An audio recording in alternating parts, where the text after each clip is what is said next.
क्यों आज का मुसलमान दलित हो गया? आज का असली दलित मुसलमान है। आज के जमाने में असली दलित मुसलमान है।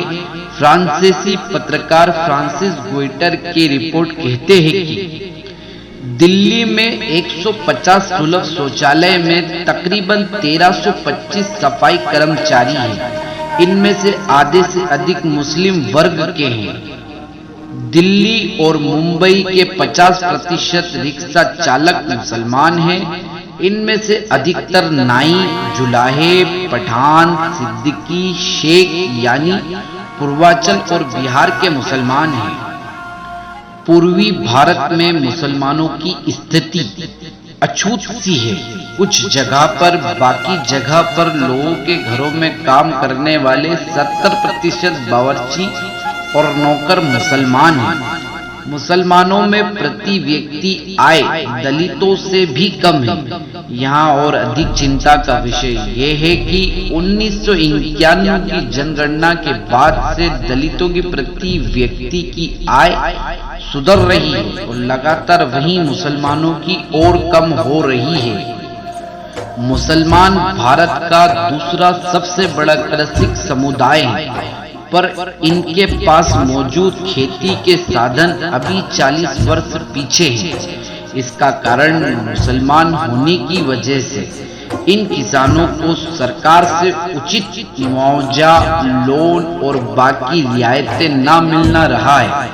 अधिकतर मुसलमान किसान कम आय की वजह से जमीन बेचने को मजबूर हैं। मुस्लिम छात्रों में ड्रॉप आउट यानी पढ़ाई अधूरी छोड़ने की दर अब भारत में सबसे अधिक है। वर्ष 2001 में मुसलमानों ने इस मामले में दलितों को पीछे छोड़ दिया और तब से टॉप पर कब्जा किए बैठे हैं, यानी प्योर बेरोजगारी। मुसलमानों में बेरोजगारी की दर भी सबसे अधिक है। समय पर नौकरी, रोजगार न मिल पाने की वजह से 14% मुसलमानों में हर दशक में विवाह सुख से वंचित रह गए, यानी कि उनकी शादियां नहीं होती है। यह दर भारत के किसी एक समुदाय में सबसे अधिक है। ये मुसलमानों की आबादी लगातार गिराने का बहुत बड़ा कारण है। आंध्र प्रदेश में सबसे बड़ी संख्या में मुसलमान परिवार 500 रुपए प्रति महीने और तमिलनाडु में 300 रुपए प्रति महीने पर जीवन यापन कर रहे हैं। इसका कारण बेरोजगारी और गरीबी है। इनके घरों में भूखमरी से मौतें आम बात है।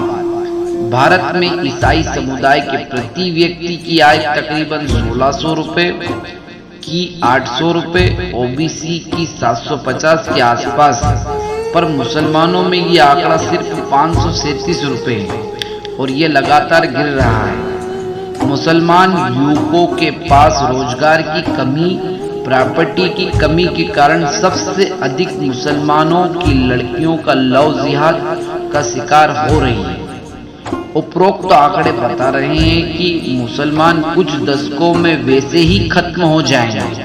जो बचे खुचे रहेंगे उन्हें वो जहर खत्म कर देगा, जो सोशल मीडिया पर दिन रात मुसलमानों के खिलाफ गलत लिखकर नई पीढ़ी का ब्रेन वॉश करके उनके मन में मुसलमानों के प्रति अंध नफरत से पैदा किया जा रहा है। महाशय, हम कहाँ जा रहे हैं? ध्यान देना होगा हमें अपने भविष्य पर। मुसलमानों से 7 यक्ष प्रश्न। मुसलमान एक कैसे होंगे और कब होंगे? मुसलमान एक दूसरे की सहायता कब करेंगे? मुसलमान संगठनों में एकता कैसे होगी? मुसलमान अपना वोट एक जगह कब देंगे? मुसलमानों अपनी अपनी जातियों का गुणगान कब बंद करेंगे? उच्च पदों पर बैठे अफसर, मुसलमान मंत्री, एमपी, एमएलए अपनी निहित स्वार्थ से ऊपर उठकर मुसलमानों की बिना शर्त सहायता कब करेंगे? गरीब मुसलमानों की सहायता करने के लिए मुसलमान का महाकोष का गठन कब होगा?